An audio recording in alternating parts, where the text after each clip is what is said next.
जय श्री कृष्णा दोस्तों।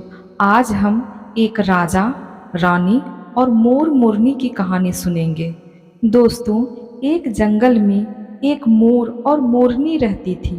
मोर और मोरनी बहुत हंसी खुशी जंगल में रहते थे।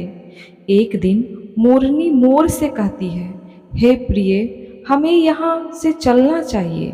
हमें वहाँ चलना चाहिए जहाँ हमारे समाज के लोग रहते हैं। मोर कहता है, हम वहाँ जाएंगे तो लड़ाई झगड़े होंगे। हम दोनों इस जंगल में कितने सुकून से रहते हैं, हमें वहाँ जाने की क्या ज़रूरत है। लेकिन मोरनी जिद करने लगती है, तो मोर को भी मानना पड़ता है। वे दोनों उड़कर एक नगर में चले जाते हैं, कुशीनगर। कुशीनगर का राजा पक्षियों की भाषा आसानी से समझ सकता था। उस राजा ने करा शास्त्र की पढ़ाई की थी। करा शास्त्र का मतलब यही होता है कि पशु पक्षियों की भाषा को समझ पाना। राजा सभी प्रकार के पशु पक्षियों की आवाज़ को समझ पाता था और उस आवाज़ के साथ उसका रूप भी धारण कर सकता था। एक दिन की बात है, राजा रानी से कहता है, महारानी, मुझे बहुत जोरों की भूख लगी है, कृपया भोजन ला दीजिए। रानी 36 प्रकार का भोजन बनाकर हाथ में भोजन की थाली और दूसरे हाथ में जल लेकर जैसे ही राजा के पास थाली को रखती है, तो उस थाली में से एक चावल का टुकड़ा जमीन पर गिर जाता है। वहीं कुछ चींटियां घूम रही थी। एक चींटी चावल के टुकड़े को लेकर वहां से जाने लगती है। राजा बैठा बैठा इस घटना को देख रहा था और वहीं उस चींटी के पास एक चींटा आ जाता है। वह चींटा चींटी से कहता है, ये चावल का टुकड़ा मुझे दे दो। और राजा की थाली से दूसरा चावल का टुकड़ा लेकर आ जाओ।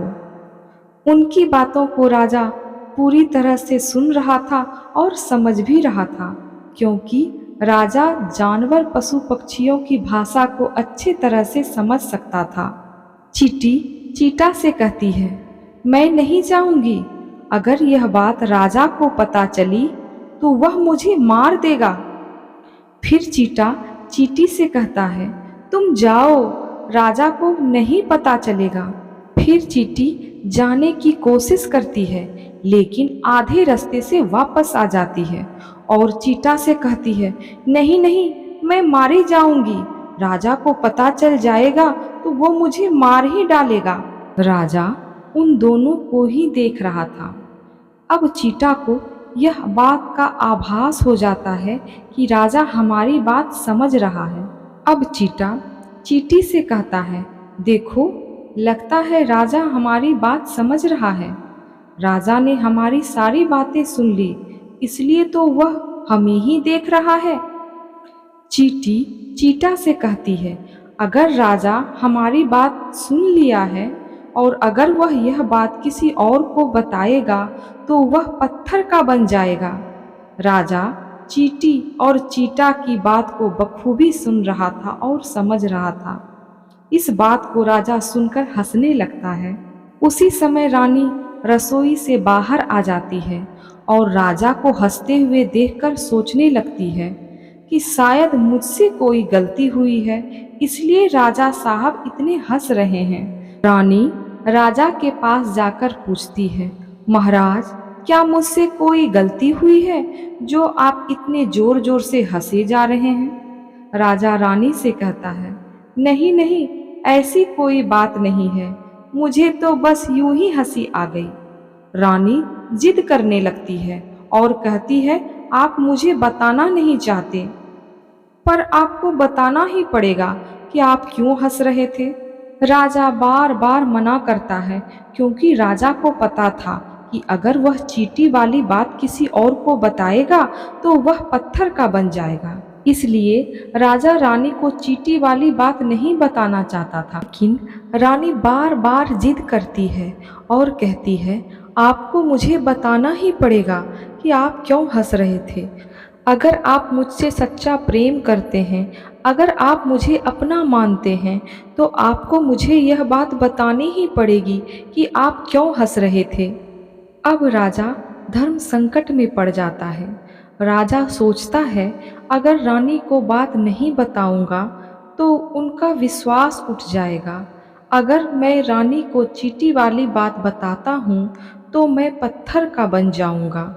जब रानी बहुत हठ करने लगती है तो राजा को रानी के हठ के सामने झुकना ही पड़ता है।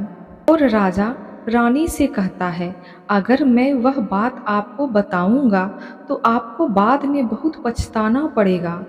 रानी कहती है, अभी आप कह रहे थे कोई बात नहीं है और अभी आप कह रहे हैं मुझे पछताना पड़ेगा।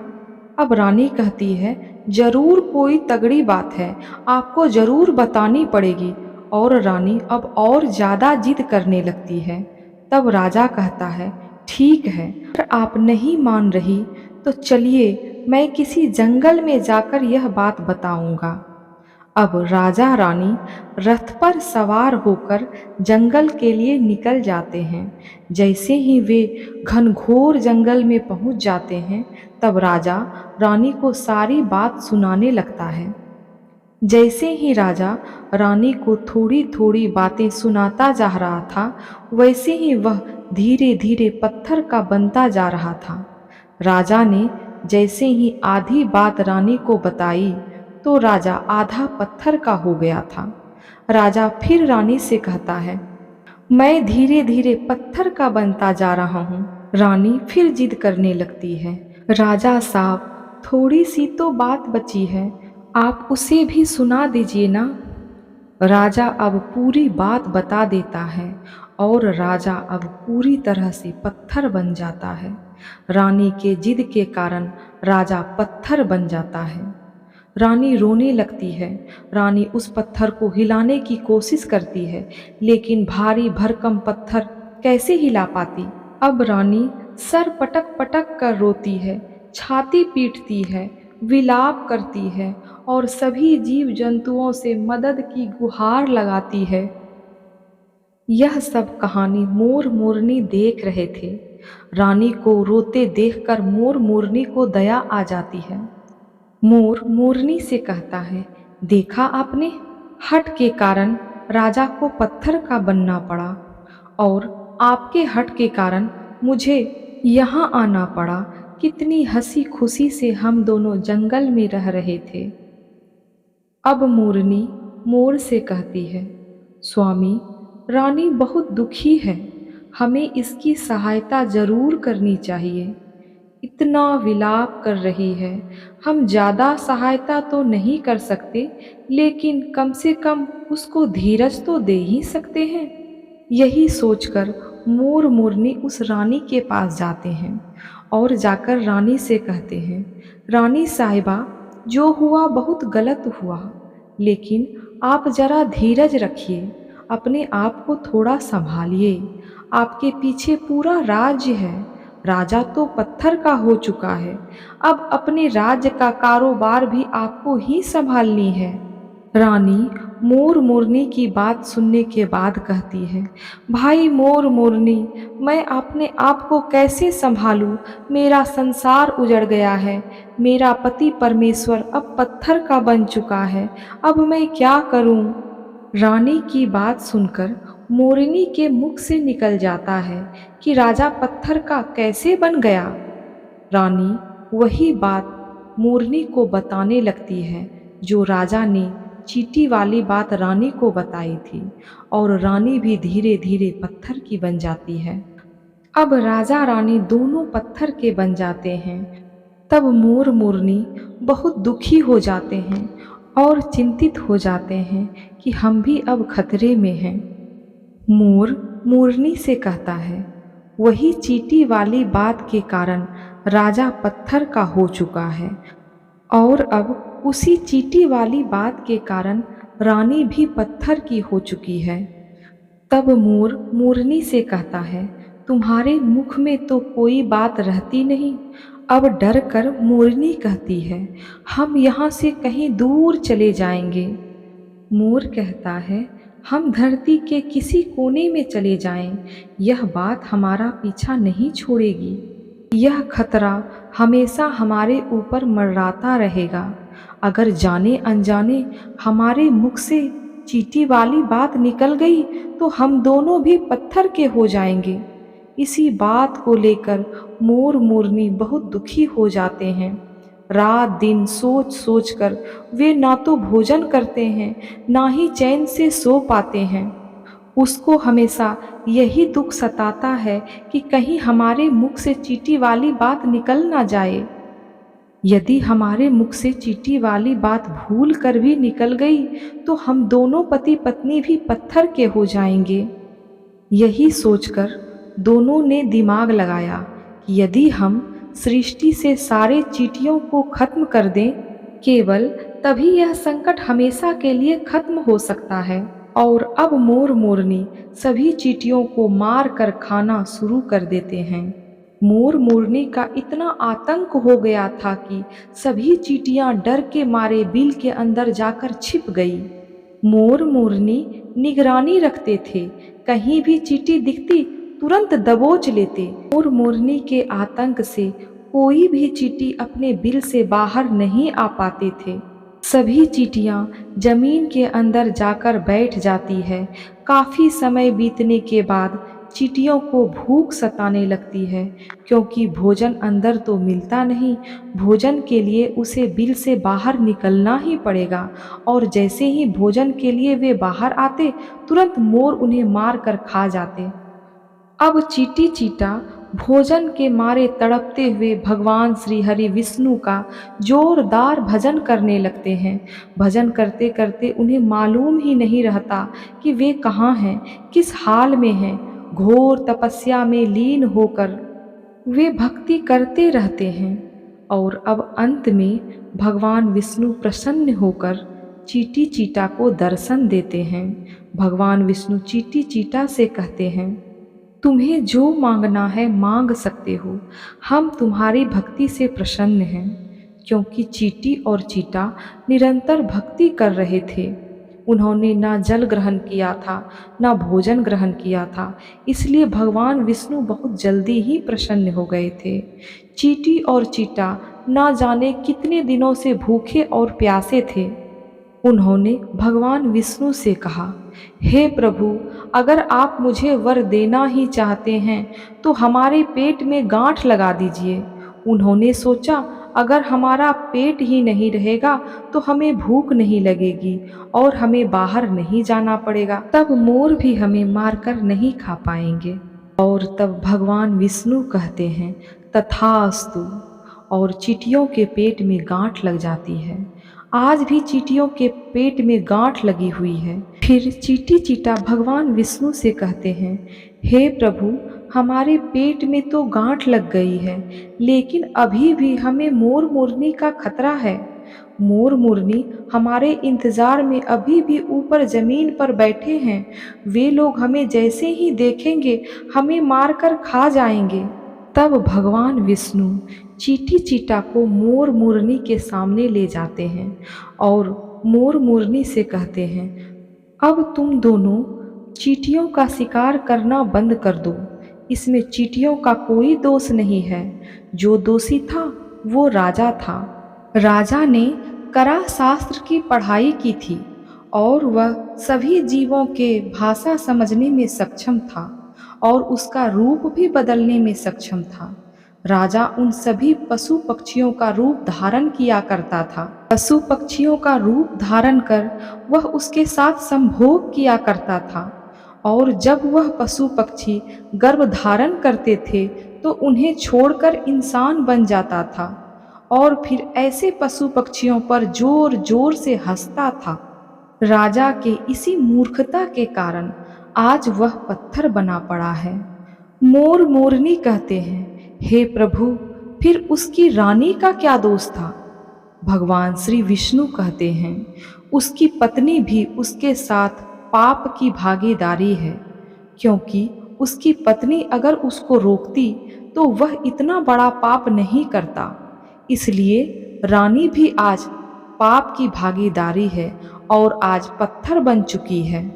भगवान विष्णु के ऐसा कहने के बाद मोर उनसे कहता है, हे प्रभु, अगर हम इस बात को किसी और को कहें जो रानी ने मुझे सुनाए हैं, तो क्या हम भी पत्थर के बन जाएंगे? भगवान श्री विष्णु कहते हैं, तुम्हारा श्राप अब समाप्त हो चुका है। तुम्हें किसी से यह बात कहने पर कोई फर्क नहीं पड़ेगा। तुम्हारे ऊपर से खतरा टल चुका है। मोर मोरनी बहुत प्रसन्न हो जाते हैं। अब भगवान श्री विष्णु अंतर ध्यान हो जाते हैं, वहां से चले जाते हैं। मोर और मोरनी खुशी से नाचने लगते हैं। उनके खुशी का कोई ठिकाना नहीं रहता है। मोर नाचते नाचते अपने पैरों को देखकर जोर जोर से रोने लगता है। मोर सोचता है, मेरा शरीर पहले तो बहुत सुंदर था, लेकिन आज मेरे पैर फटने लगे हैं, बदसूरत हो गए हैं। मोर के पैरों का फटने का कारण उनका चींटियां खाना था। मोर बहुत सारे चींटियों को मार कर खा गए थे, इसलिए उनके पैर फट रहे थे। आज कोई भी इंसान अगर चींटी खाता है तो उनके शरीर पर छोटे छोटे दाने बन जाते हैं। यदि आज आप भी ज़्यादा मात्रा में चींटी खाएंगे तो आपके बदन भी फटने लगेंगे। इसी तरह मोर के पैर भी फटने लगे थे, बदसूरत हो गए थे। इसलिए मोर अपने पैरों को देखकर जोर जोर से रोने लगता है। मोरनी कहती है, धीरज रखिए, जो होना था वो तो हो गया, अब रोने से क्या होगा। मोर नाचता जाता है और जोर जोर से रोता जाता है। मोरनी उसके आंखों से आंसू नीचे गिरने से रोकती है, लेकिन रोक नहीं पाती है।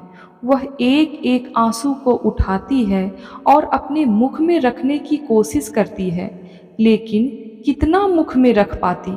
आंसू धीरे धीरे मोरनी के पेट में चले जाते हैं। इस तरह से बार बार मोरनी मोर के आंसुओं को रोकती और मोर नाचता, खूब जोर जोर से रोता। मोर के आंसू और मोरनी के प्यार को देखकर भगवान श्री विष्णु फिर उन्हें दर्शन देते हैं। मोर मोरनी को आशीर्वाद देते हैं और कहते हैं, तुम्हारा प्रेम इसी तरह सदा बना रहेगा।